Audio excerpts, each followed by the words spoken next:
when we're live. Hello, and welcome to KCRep's Cocktails and Candy Canes. I'm Stuart Carden, Artistic Director at KCRep. Tonight we are celebrating the 40th anniversary of A Christmas Carol at KCRep.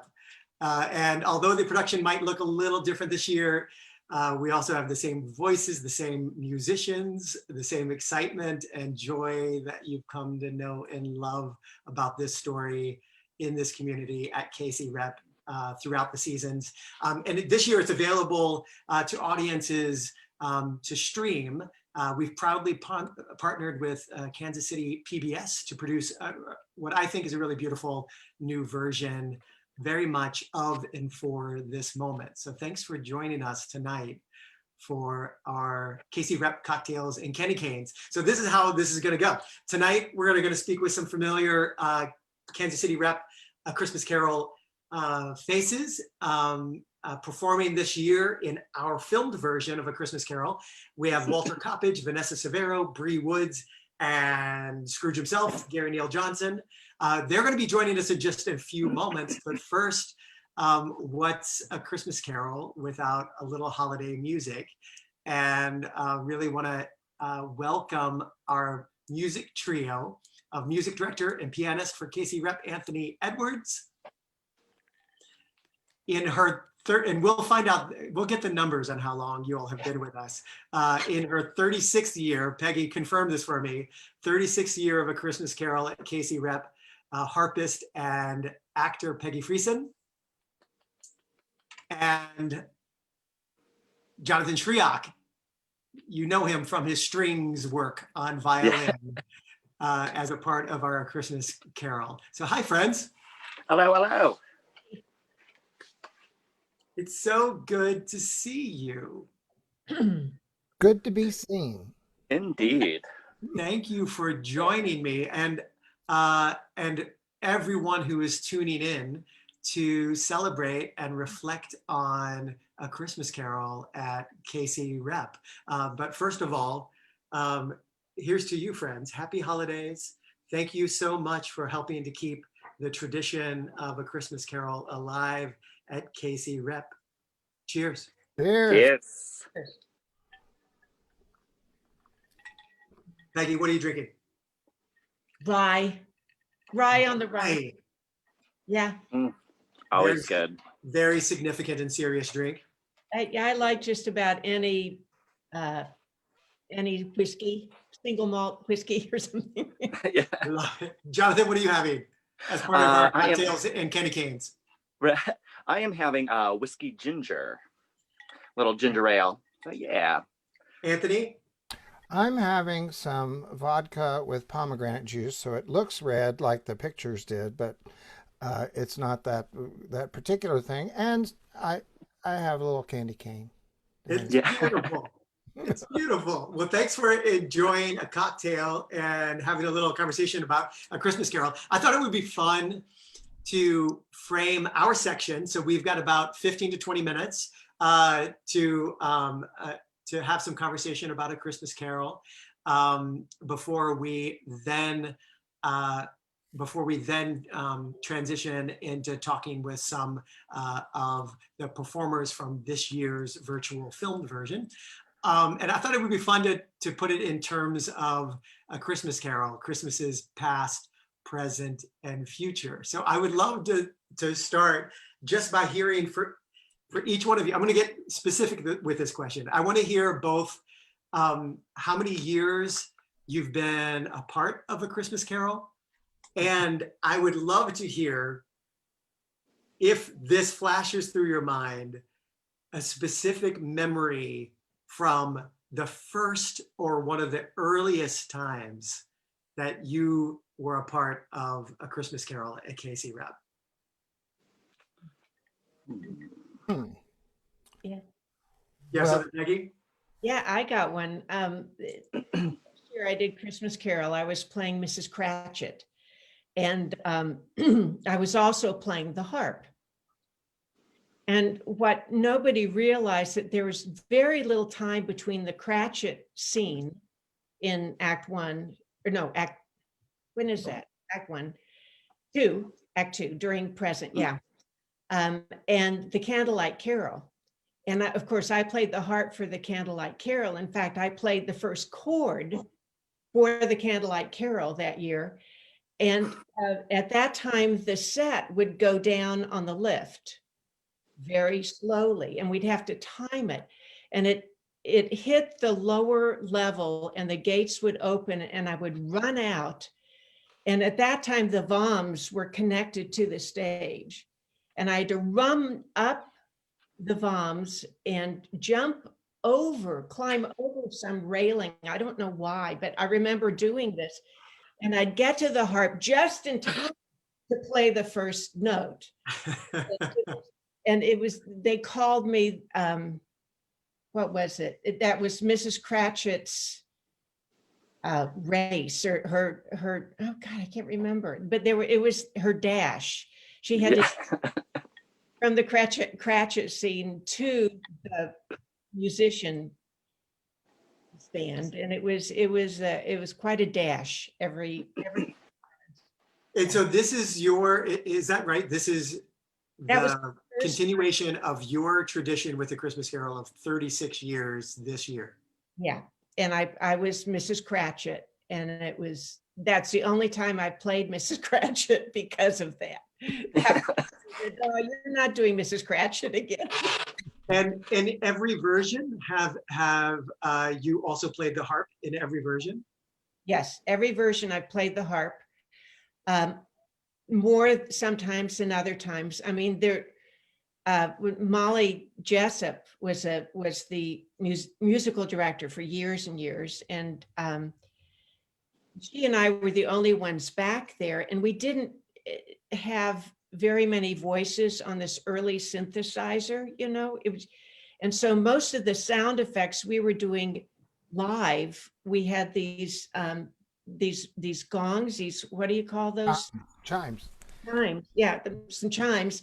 And I would play chimes sometimes for the bells, or I'd knock on the harp to make noises, or I'd make a funny noise on the harp that was spooky. Yeah. And so I was playing all the time, but we're playing all these live sound effects throughout the whole thing. Now, of course, most of that's recorded. And also Anthony is able to play wonderful, spooky and wonderful things, and with different voices. Yeah. Well, how about for you, Anthony and Jonathan? How many years, and is there a really early memory that has stayed with you from the first or second year of you being a part of A Christmas Carol? Well, I think I'm right when I say that this is my 12th Christmas Carol. It's either 12 or 13. All the time right now is moving so slowly and ever so quickly, all at the same time. It's just in this environment. So I really can't remember how long it's been, but the most horrifying experience in any show when you're dealing with electronics is when they don't work. And we've had to do many different scenarios of when the keyboard would crash, or the main stage would crash, which runs all the sounds. I remember one time I was supposed to play something really quiet, and the patch didn't switch or something, and it was the biggest, most giant organ sound ever. And the whole audience went, ah! And it was like, I tried. Better than any other, intended ghost sound effect. You made them jump out of their seats. Not intentional. And back then we had younger violin players, and they were always exciting to be, because it's a different sound from a younger violinist than an experienced, wonderful violinist like. That's a nice way to put it. Yeah. Yeah. there's a big difference I between. felt like that comment could have cut both ways. Well, Right. as you will, but there's a difference between and Jonathan's beautiful playing and Peggy's so wonderful. I had never worked with harp extensively until I did Christmas Carol, and it's a beautiful. I've learned a lot about how the harp works and how how what a marvelous instrument it is, and Yeah. that's been fun to get to know too. And as Peggy mentioned, my mentor Molly Jessup left me with a beautiful tradition of doing a Christmas Carol, and it's so exciting to be able to do it every year for Kansas City audiences, because I've seen, and Peggy too. Well, and I've said this before. We have an interesting vantage point.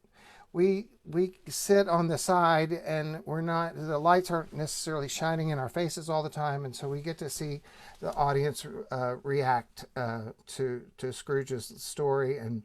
And over the years, I've watched, you see these children now have children, and it's an amazing family tradition for Kansas City, and it's really cool to be a part of.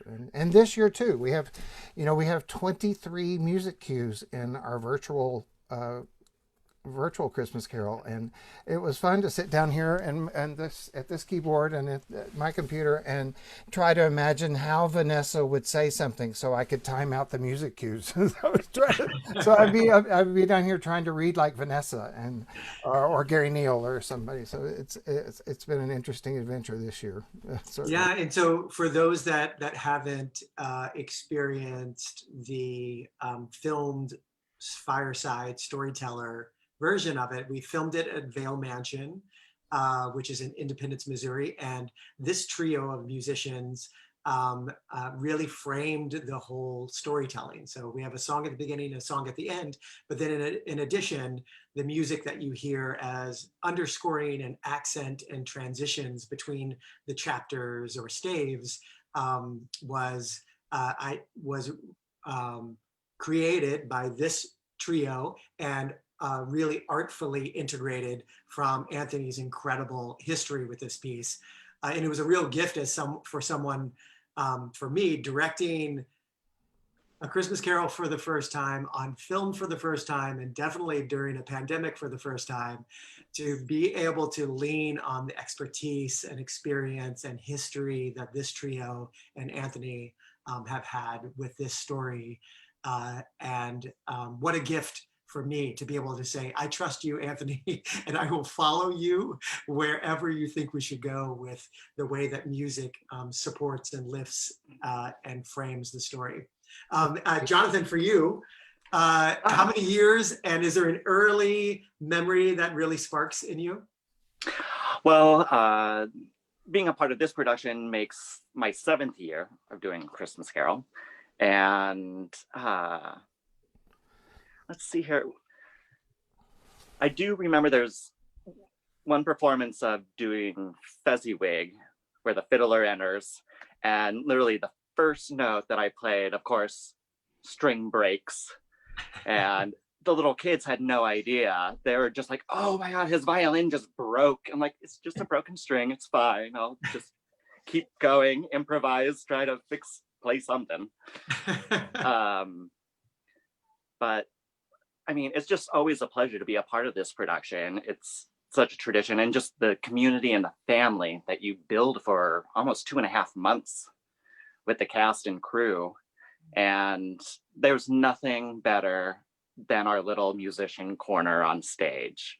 Like, a lot of the actors will come and kind of hang out behind the curtain with us. And like, if you truly listen to our corner, it's ridiculous. Our commentary is the best. Yeah. I've been asking every year for a mini bar there. But Molly and I once had a little table with a teapot and cups, and we would have tea there. Yeah. And you all are, while you do, the visual focus does move to the stage, but you all are present and on The entire stage time. and connected to the audience all the way through the journey, 10 shows a week. And for those, whether it's 36 years or 14-ish years for Anthony or 7 years for Jonathan, I wonder if you all would share, I said we're going to do past, present, and future. I don't know if we're going to get to those three things, but I wonder if you'd share what this tradition means to you and what it was like this year to maintain the tradition, but maintain it in a completely new way. Does anyone want to speak to that? How the present is I mean, it was surreal to be able to be together. I mean, our first rehearsal, I mean, it was just, I mean, I was absolutely thrilled to be in the same space with my two great friends that I get to make music with all through the holidays. And it was just so, we rehearsed at, I'm the music director at All Souls Unitarian Church, and we rehearsed there because it was a big space and we could feel comfortable and be separate from each other, and but still make some of the best music that I make all year long. I mean, it was surreal to be able, after all these months, to be able to make music with my two great friends. That was the best part about present, I think. And we went, Anthony, through so many different versions of how we might share it this year. And it was a continuous beacon of light for us at KCRep to try to find some way to continue this tradition. And I'm really proud of how we did it, despite the logistic and pandemic challenges along the way. I'm really proud of what we created together. And to not only uphold the tradition, but tell the story in a really, I think, beautiful and meaningful way that you can hear in a new way too, because of the intimacy of the way that it's shared directly to the camera, but also the language has become primary in this version versus some of the other delights of our traditional A Christmas Carol, which is as much about the visual and overall experience of being at the theater. This awakens, I think, the language and Dickens' voice and the themes of the story in a really resonant and new way for people that haven't experienced it before. So how about for you, Peggy or Jonathan?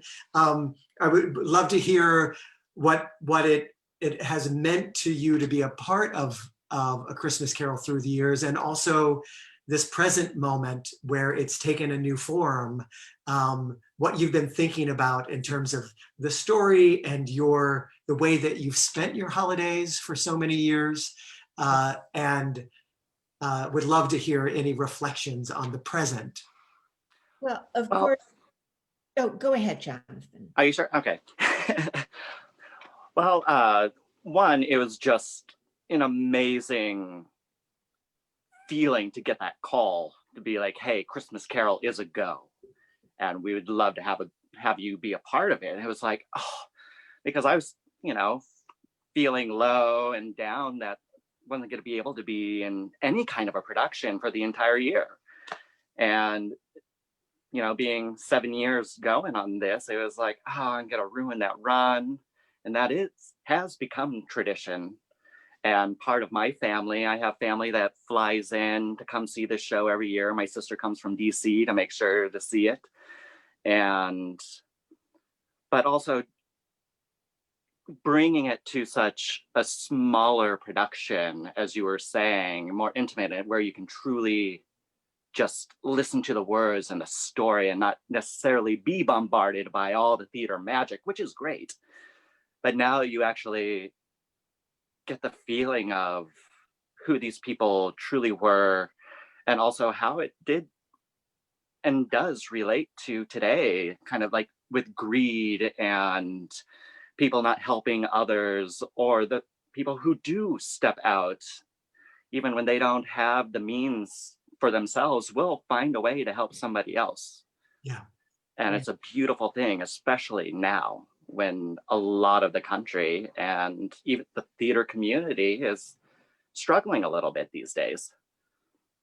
And Right. It's so important that we're telling this story now more than ever. absolutely. It's amazing. And to be a part of that is such an honor. That's And a beautiful. privilege. That's beautiful, Jonathan. And the Fred's line about think of ourselves as fellow passengers to the grave, Yeah. that line, instead of thinking solely about our own traffic of time on this globe, but rather really think about what it means to be fellow passengers on this journey, on this great good earth, in the traffic of time that we have, has, in this moment of change and loss, has been deeply meaningful for me to reflect on and really powerful to reflect on. Peggy, how about for you? This tradition, it warms my heart and blows my mind that you've been a part of this for 36 years. So I would love to hear what the tradition Well, means to you, but also what it meant to you to, in this new form, continue that tradition. Yeah. Well, of course, I miss my family, the physical presence of all the other members of the cast. But I also know that there will be a time in the future that we'll get together again. I feel that, maybe not in Christmas Carol, but other things. I mean, these are my friends and we will get together again. And I think it's so great that we have this at least to present and to share, because it is so important. I agree with everyone there that the message, I've always thought the message was so strong and so important. And every year I think, well, this is the year we really need to be listening to this. But this year we really do need to be listening. Yes. Well, I am so deeply grateful to the three of you and to all of the artists that for 40 years have been a part of sharing this story. It is a amazing family that transcends space and time and an amazing legacy that I'm now lucky enough to be a part of. And we didn't get to the future question. We went to the past and we went a little bit to the present. But I will just say this, that I look forward to the future where we can gather again in person and bring the community together in person. I feel deeply proud and excited for people to share in this version of it. And at the same time, I can hold on to the excitement and dreaming of the moment next year when hopefully things are going in a very good way, where we can be back together again in a safe way to tell this story and to bring this family back together again. So Peggy, Anthony, Jonathan, thank you for spending some of your time on a Thursday evening to talk about this tradition. And thank you for your artistry and your generosity and your spirit that so deeply is a part of our filmed version of A Christmas Carol. Thanks, friends. Thank you. Thank you. Hope everyone enjoys it. Yeah, it's an amazing piece. That it is. I got to watch it Thanksgiving Day. Okay, let's cheers one more time, and then we're gonna transition, just because of numbers on this. We're gonna transition and talk with some of the actors now. But cheers, friends. Thank you, Stuart. Cheers. Thank you, the city. Happy holidays. Happy Hanukkah to those that are celebrating. Indeed. Nice. Cheers. Be careful. Okay. We are transitioning now, and let's bring in I don't know if you can hear my voice right now, but we are doing a little. Oh, Jonathan's back. Hello. We're doing a little Yeah. switch here. Hello, hello. Thank you to Jonathan and to Peggy and to Anthony and Jen Spa. Thank you for transitioning us to welcome in just a moment our storytellers from this year, Walter Coppage, Vanessa Severo, Bri Woods, and Neal Johnson. And Jen Spa just very nicely sent me a chat and said 27 seconds until they join me. 27 seconds went so quickly. Ooh. Hello, friends. Hey. Hi. Hi. Do you see me? What I'm down here in the corner? What's that all about? Oh, I see you in the corner, Neal Johnson. Well, here I am. Hiding Nobody in the puts corner. Neal Johnson in a corner, except for Hiding in Casey. the corner. Nobody. Hi, friends. Hey, Stuart. Hi. Thank you so much for doing this. We're Thank celebrating the you. Christmas Carol. Woo-hoo. Woo-hoo. And you all look amazing. It's good to see your faces. It has been since filming day that I have seen you all. It 1 is month. So, This is true. Yeah. so That was a month ago, wasn't it? it was a month ago. Seems that Everyone who has joined us on Facebook, thank you for joining us. We're headed into the second half of our conversation with this year's A Christmas Carol at KCRep artists. We chatted first with, in my excitement, excuse me, we just chatted with our musicians, Anthony Edwards and Jonathan Schriock and Peggy Friesen, who had a great setup by her Christmas tree. And now we're going to talk with the 4 actors that committed to extraordinary memory, the words of Charles Dickens, to be able to share it in our filmed fireside storyteller version. We have Walter Coppage. I'm going to say it in the order that you're in the show. Walter Coppage, Vanessa Severo, Bri Woods, and KCRep's A Christmas Carol very own Scrooge, Neal Johnson. Hi, friends. Hey. Hello. Hi. Cheers to you, and thanks for making some time to talk about A Christmas Carol, past, present, and maybe future, if we have enough time to get there. And thank you for being a part of this A Christmas Carol in the most extraordinary of years. You bet. Can I start mixing my cocktail now? Oh, you okay? Yeah, I'm behind. Yeah. Please do. What are you all having? We got to start with this. What are you having? I'm having vodka and lime for this. Excellent. I'm having the champagne that never made it to Thanksgiving. I got a little whiskey ginger going on here. Excellent. and just a little squirt and gin, just a little something. I'm gonna Squirt. cider. I have cider tonight. Just go in with cider. Squirt and gin. This evening is it's a little sparkling cider, is my cocktail of choice for tonight's conversation. It's good to see you. Nice. Hey, friends. It's good to see you, Stuart. Vanessa, we have to celebrate and comment on this headdress. Thank you. Please, There's a story behind it. I'm a little terrified to tell it. please start with it. Let's hear the story behind this remarkable headdress. Let me sit back. And tell the 11 years truth. ago. 11 years ago. Bri can attest. So underneath the theater, for people who are watching, are the VOMs, which has a lot of storage area. They have all the old seating. They've got old set pieces sometimes. They've got a lot of things. They've got lights. They've got things on wreaths like this.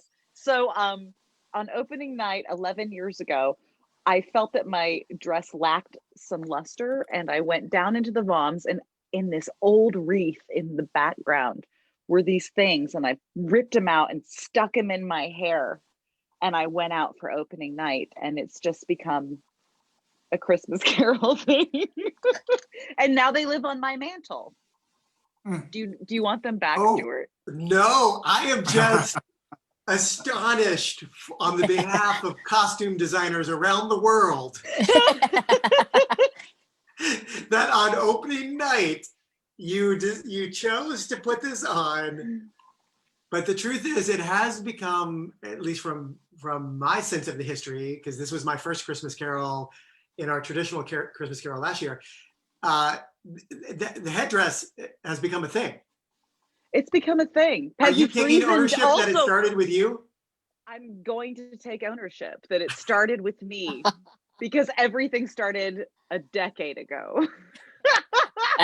Peggy Friesen did put this on. Do you remember Bri? She wore it one night. She was like, I remember that. yeah. Peggy looked great in it. She did.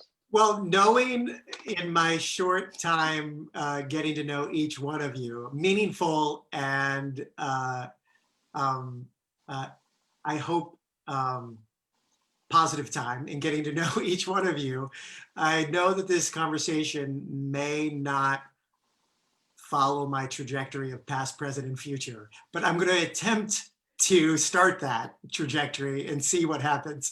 So I would love for those that are joining for people to get a sense of what this tradition for performers is all about. And for audiences, I got a taste of that last year where I was introducing myself in front of audiences every night. You heard me in your dressing rooms or about to come on stage every night, introducing myself, doing what we call a curtain speech, and saying hi, since this was my first year as artistic director of KCRep, and then played a game finding out how many years people have been coming to KCRep. And I would ask who's been here, who's here for the first time, who's been here for 2 years, and then we'd go 5, 10, 15, 20, 25, 30. Every night there was at least one person in the audience that had been coming for 30 years. Some nights, often, people that have been coming for over 35 years. And so that was deeply, deeply meaningful. But through my process with you all working on this year's very unique and of the moment version, it really hit home how much of a tradition this is for so many of you. So I would love to hear from each of you how long you've been associated with A Christmas Carol, and then share whatever you'd like. If there's an early memory that you have, or if there's just a reflection on what that means to have been a part of this tradition for so many years, or what you're missing. I would love to talk about that. And then we'll get to present. We'll see if we get to future. We'll get to present and talk a little bit about our really wonderful and really meaningful and very of the moment version this year. So does anyone want to start with how long you've been associated with A Christmas Carol, and then anything you want to share to reflect on your time with this story at KCRep and with this community? Bri was saying earlier that Neal Johnson. Bri was saying earlier that she was hoping to go first, and I think as the newest cast member, and though it's been several years ago now, but as the newest cast member, I think you should start with Bri. Yeah, I was wondering. And if we don't get to me at all, that's okay. I was wondering if this was equity deputy rules. Whoever's ever been here the shortest amount of time gets to do it. No, so before this year was 5 years, and this year felt like 2. So I'm saying I've been a part of Christmas Carol for the last 7 years. And I'll talk about my favorite memory of Christmas Carol was my first year when we had to stop tech because a cat got underneath the turntable. And we had this, that was like 2 or 3, that was the whole night. We had to quit. That was the end of the night. That was it. Yeah, we had to quit. Right after dinner break, we were in tech, so right before the show's supposed to go up, and we're trying to run the turntable, and all of a sudden we see this cat run underneath the turntable, and all of us are down in the VOMs having a party. We're like, woo, we gotta stop tech for a little bit so they can coax this kitty out of there. And Vanessa went upstairs and she laid her hands on the turntable and spoke to the cat in catnese and tried to get it to come out of there for the next 4 hours or so. And that was we played games. We were playing, oh God, some Whose Line Is It Anyway type stuff. And then we all had to go home that day. And that is the funniest, most fun bonding experience I've ever had in my life. And then, And to this day, the ghost of that cat still stalks Spencer Auditorium. we got the cat out eventually. Just no cats were harmed in the making of this production. I never heard that, but oh yeah, no. At least I think.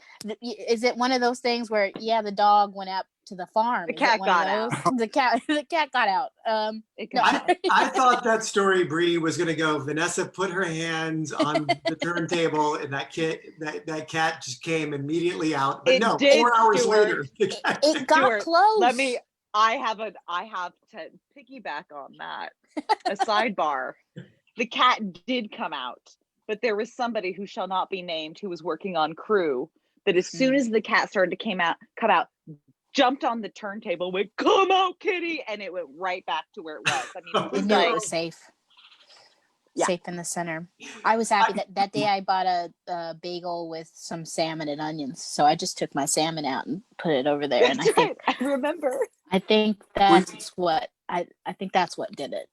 I love every time I ask this question of actors that have been a part of A Christmas Carol for a long time. It's always about the things that have gone wrong. Yeah. It's always like this crazy thing happened and this crazy. Those are the most like energized stories. So Bri, again, it's been 7 years. Is that what you said? It's been 6 if we're counting. Which we count this year, right? Yes, it's been 6 Yes, years. we count this year. Yeah. And every year. Were you fan your first year? Let's see. No, I was Serious Sister because I got to ring that thing around the punch bowl. Then I was Fan. Then I was Belle. Then I was Giggly Sister, and then is it Mrs. 6? Fred.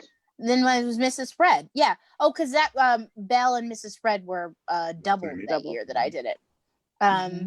So 6 years, and every year my mom makes me a dress for opening night. So Vanessa has her headdress. I have a My mom masterpiece. does too.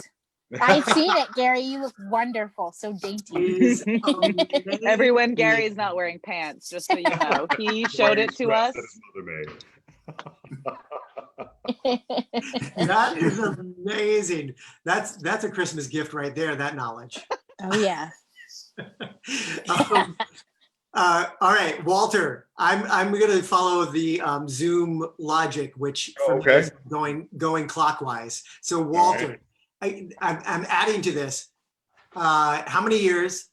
Name as quickly as you can all the roles that you've played. Oh, good God. Okay. I know it takes a long time. And then any other reflections you want to share? Let's see. This is my 12th year. Is that right? That seems right. I don't know. I'm going to go with a dozen. Lucky dozen. I think, I believe this is the 12th year. Let's see. How many roles have I played? The first 6 years I played Bob Cratchit. I think I hold the record for the amount of times returning as Bob Cratchit. Then, let's see. Then it was Fezziwig. And then it was Marley and Fezziwig. Then it was just Fezziwig. And then it was just Marley. And then it was Marley and Fezziwig. And then last year was the Dickens storyteller guy. So those, I think that's it. Other than, a solicitor here and a guy with a newspaper there and businessman in the street, spooky ghosts shaking chains and bells in the background, parents screaming for children, various and sundry background noises and stuff, and all around child wrangler. I usually like to get to know the kids, especially when I was a Cratchit, and you had to get to know the 20. No, that's a big kids. part of the Cratchit job. Is the Bonding relationship with the kid cast. Yeah. So I love is there a particular just thing you're reflecting on right now, Walter, in your relationship and history with this tradition? We're staying in the past now. Yeah. Hopefully we'll get to the present in a minute. Well, I think of all, I think about this at some point that Bob Cratchit is probably one of the few characters that I've ever played that I kind of emulate or want to be like. I want to be more like this person. Most of the characters I don't want to be like at all. I want to bathe after I play these characters. So it's one of the few that, and it is still one of the few characters. It's been years. How long has it been since I played Bob Cratchit? I still, if I go a month from now, I'll be in the grocery store and I'll say something, and then the cashier will look and go, "Were you Bob Cratchit? Were you Bob? We come to Christmas Carol. We love that shit." They remember Bob Cratchit. So I think it's a loving role. It's a good role. And I enjoyed playing it very much. And the kids were great. It was great to play with the kids. So from getting to know you, Walter, that just rings the bell resoundingly in terms of who you are. That's amazing. That's amazing. Well, yeah, like minds, me and the kids, Yeah. No, I'm just talking about the character of Cratchit and your connection with him and his journey and his essence. That he was. I mean, he was a character that I could latch on really easily to, because he's a dad. He's a loving dad. He's that's his joy in life, and he's poured everything into Tiny Tim. And I, like Vanessa was saying, I have a one and only. So I've poured everything into him. And I was still playing Bob Cratchit when Gabe had a childhood illness that he overcame. He survived. But that happened while I was Bob Cratchit. And suddenly that story became very, very real.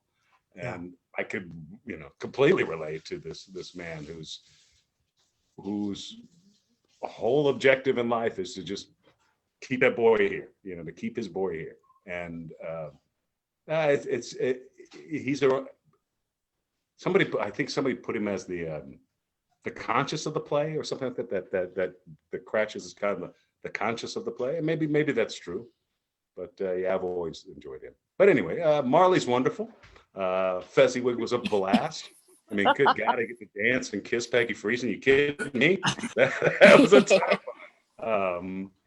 So it's the other thing about Christmas Carol is the family. It is these people coming back year after year after year, and so even in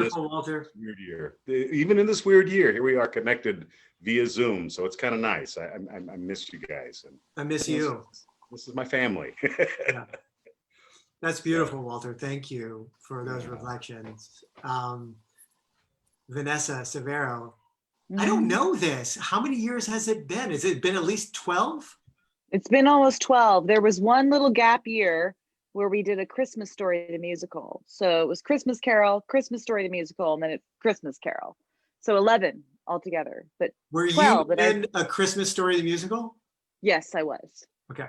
I was in We're Getting Ready for Christmas. And we won't sing those songs. But you get 15 seconds. Ooh, I'm gonna get my 15 seconds out here real fast. Played Belle, Mrs. Fred, Mrs. Cratchit, and the Ghost of Christmas Past, and that's it. Like that's it. That's a lot, Vanessa. But I have a memory that there used to be a guy that was playing Christmas Present named Jim Gall. We called him Big Tall Jim Gall. And he loved to go to Go Chicken Go on between shows. So we'd have a morning show and he'd go to Go Chicken Go and go to the evening show. And he ate these livers one night. And as you know, he wears this big green skirt, and the kids that are playing Iggy and Want hide at the last minute under that skirt and come out, right? They come out and go to Scrooge and and he the livers that he ate at Go Chicken Go did not agree with his stomach that night. And he's talking and he told me later, he's like, it was so tiny, but he knew it was bad. And as soon as these kids came out, they came out so fast to Scrooge that night, like, please, sir, please. But memories that I love. But it's like no one knows in the audience what's actually going on. But those poor children, they just wanted to get out of there. I'm a little afraid that big, tall Jim Gall is tuning into this right now. I hope he is. From Seattle, I hope he is. Oh, that's amazing. Great guy. Gary, for you, how many years? I keep messing this up every time I do interviews about A Christmas Carol, and I mess it up every time. I can't keep I do too. straight how many years you've been a part of this and how many years you've been playing Scrooge. So forgive me. Yeah. But wanna how hear many this too. years and who else did you play? And then is there anything that you're just reflecting on in terms of this tradition and keeping it alive with our film version? I try not to reflect on that as much as I can. And as far as number of years, I prefer to say I started in 1982, which was the second year. I wasn't in the first one. I was in another show, but I did catch. I caught Christmas Carol 1, but 1982, and this is the year 2020. So you do the math. I can't. And there was that year, yes, Vanessa, there was that year that they did, but that just confuses everything. So I say that I've done Scrooge since the year 2000. And so actually that ends up to be 21 years this year. But the first year in 1982, I was hired to be Old Joe and young gentleman in the Fred party. Young. And I think I'd like to think that I believe that I am the only person in the cast ever to be cast as Old Joe and young anybody. I would think, yeah. I was young when I started. And then the next year I became Marley. I did Old Joe and Marley's Ghost. And I did that for 3 years. And then in 1986 became Walter, became the narrator. He was a character at the time called. You were the first Dickens I saw. Named Charles Dickens. We called him Charles Dickens because at the beginning in the original script that we did, the first 10 minutes was a scene of Charles Dickens at home with his family, and they're nagging him to come down for Christmas dinner, and he's saying, "Fly away, owlets, get lost. I've got to finish this story that I'm writing called A Christmas Carol." And so they finally leave, and he launched. So anyway, I played the narrator, for 14 years. From 86 to through 1999, and then became Scrooge in the year 2000. I got to, I can't say this enough. How blessed am I? This is a journey. This man goes on a journey that I love to go on every single night and share with people every single night. It's kind of a dream job. I don't tire of it. I still find new things, and as cast members change, I see and find new things, and it's just been a blast. And then there was this year. Well, what is it, Gary, for you that is meaningful about that journey? What is it for you that with this history now 20 years, my math is not great, but 20-ish years, what is it for you that resonates about that journey, and you as an artist, a really phenomenal artist, brings you back to wanting to investigate, being motivated to investigate this story and Scrooge's journey every year? That's a harder question than you might know. Yeah. But the journey, the man's journey, it's a walk through his life from the time he was a child to yesterday, to today, reliving and seeing in a new perspective his life the story shares it with the audience, with the readers, with our audience, is just incredible. And what sends me out there every night without having to gear myself up at all, because every night it's like, okay, there's somebody. This is what actors do, and we all do this. We all do what we do for this same reason, and there is somebody out there who hasn't heard this story, whatever story it may be. They haven't heard this story, and it maybe that, well, they haven't heard this story, and I want them to hear it in as good as I can tell it, as good as we can tell it. You know, there's no, you know, how do you keep it, gosh, Gary, how do you keep it fresh after 20 years of and I say it's no problem, because what if somebody comes see it on a night that I'm just going to blow it off, and they leave thinking, oh, well, that wasn't all that great. That's what sends me out there every night, and I mean, sends me out there happily, joyously. In this case, joyously. I love telling this story, and I'm blessed, honored, privileged to get to do it every year. It's beautiful, Gary.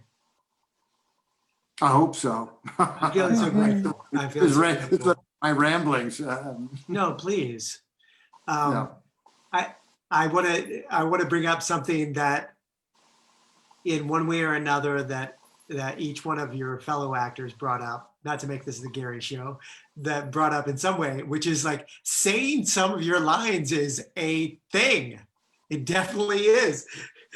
So is anybody want to reflect on that, you know, you have your own track and journey in it, and in our version this year, A Christmas Carol, Vanessa,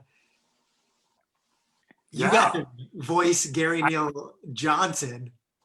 You had to interpret Scrooge and contend with the kind of legacy and tradition of Gary's take on it. And Walter, you had to do this, and you spoke to me about this several times, about the first time you said bah humbug. You were like, there's such stress about saying bah humbug. Yeah. And Well, Bri, but see, you mentioned this as well. So I'm going to ask this question in a slightly different way, which is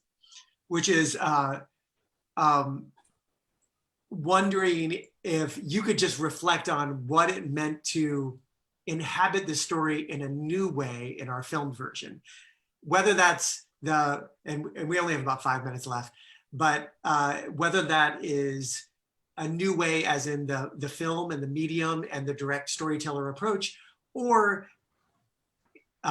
telling parts of the story that you've never told before, or voicing characters that you've never told before. I would love, Bri, go for it. Bri's raising her hand like, stop setting it up. Let me talk.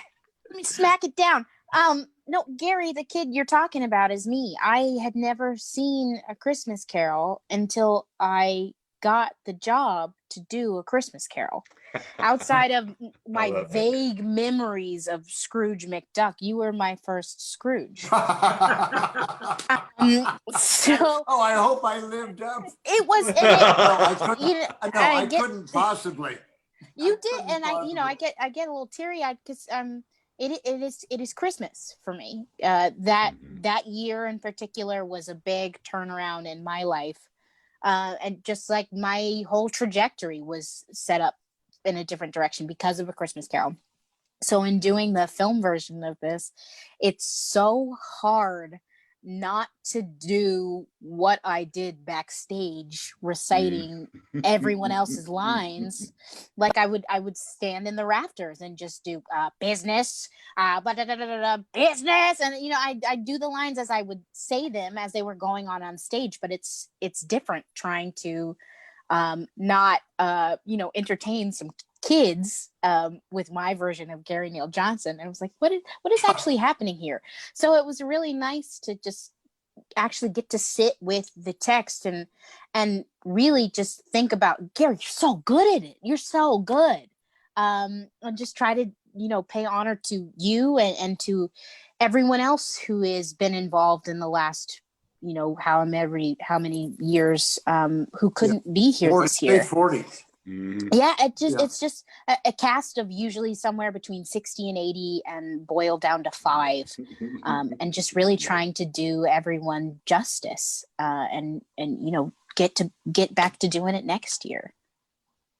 Yeah, Right. I want to piggyback on that real fast, Bri, because yes, I agree. And it's beautiful because we've had a very intimate relationship with this play, right? We get to see it this close to us on stage. And this year we got to embody it. And yes, Gary's voice is there, but there was something really fascinating about letting it just be a human experience and not a male or Scrooge experience, but that we've all experienced, right? We've all experienced regret or shame or reconciling like what we've done, and I really enjoyed that, Stuart, like getting into my own stratosphere of like how to deliver that, so Gary's voice is there, but it also has to be where you live too, right? And that was really fun for me to be able to make it me. 15 seconds or 10. Yes, one of the joys of watching this film for me was seeing Scrooge through all of these different minds and mouths, and I found totally unlike me, and it was joyous. Thank you. I mean, really, yeah, it was. I just loved it. See, and I don't experience this last year. I'm stealing from each and every one of them. You owe me money. You'll see it next year. Now, see, I'd already experienced it last year when I took over the role of storyteller, took over the Dickens track, because the first year I ever saw Christmas Carol, Gary played that role. So I already went through that experience of, play Marley. Gary's played Marley. I've already been through that. The guys I look up to, my heroes, my personal heroes. Yeah, they've already played these roles, and they're still in the show with me. So you're a little intimidated. But what you do in those situations, especially with these roles, because none of these roles really belong to us. We inhabit them for a little bit. We belong to the role. The role doesn't belong to us, and then we move on. And so I just try to pull a little bit of whatever I saw Gary do, and what Mark's done, and what Charles Fugate did, and any other. Hell, I drew from Gonzo, from the Muppets Christmas Carol. He's brilliant as Dickens. So I pulled from him, so I borrow all the time, baby, all the time. Well, we're at 7:00. Speaking of the holiday phrase, comfort and joy, this conversation has brought both of those things to me in very meaningful and genuine ways. I miss you all. I appreciate you all. This has been an extraordinarily hard, challenging, surprising, revelatory year. And I can't imagine a better story to interpret and investigate and celebrate than this one with all of you. So thank you, Bri. Yeah. Thank you, Walter. Thank you, Vanessa. Thank you, Gary Neal Johnson. Let me say quickly that yes, I've seen this, and I think it is truthful, wonderful storytelling. And we had a director. We That's didn't right. do There this you ourselves. go.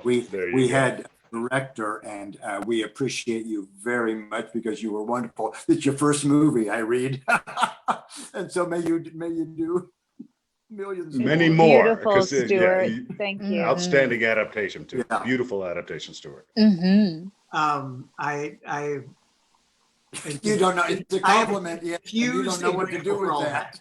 And I will say, I will say this, that as we wrap here, I could spend another hour with you, another 2 hours with you.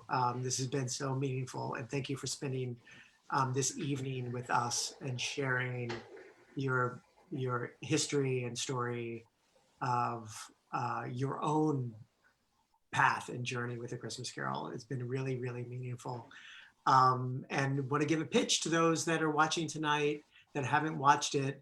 You will hear things that you never hear, you've never heard before in our traditional A Christmas Carol. It's very different. It's a very immediate, intimate, and with these performers, very revelatory approach to the story. And I hope that you'll find some comfort and joy in it, personally and with your families. This has been fun. I'm looking at each one of you. I hope you can feel me looking at each one of you. Yes, we do. Thanks for joining, and thanks all of you for joining. Maybe we'll end with a as Tiny Tim observed, God bless you, everyone. Whether we're secular or religious, maybe we'll end with that, with a toast. So my friends, as Tiny Tim observed, God bless us. Everyone. Yes, indeed. cheers, friends. Cheers. Merry Christmas. Merry Christmas. Oh, Christmas. I love you happy guys. holidays. Happy holidays. Let's keep it going. We're still live, so we can do the whole song. Vanessa. Oh,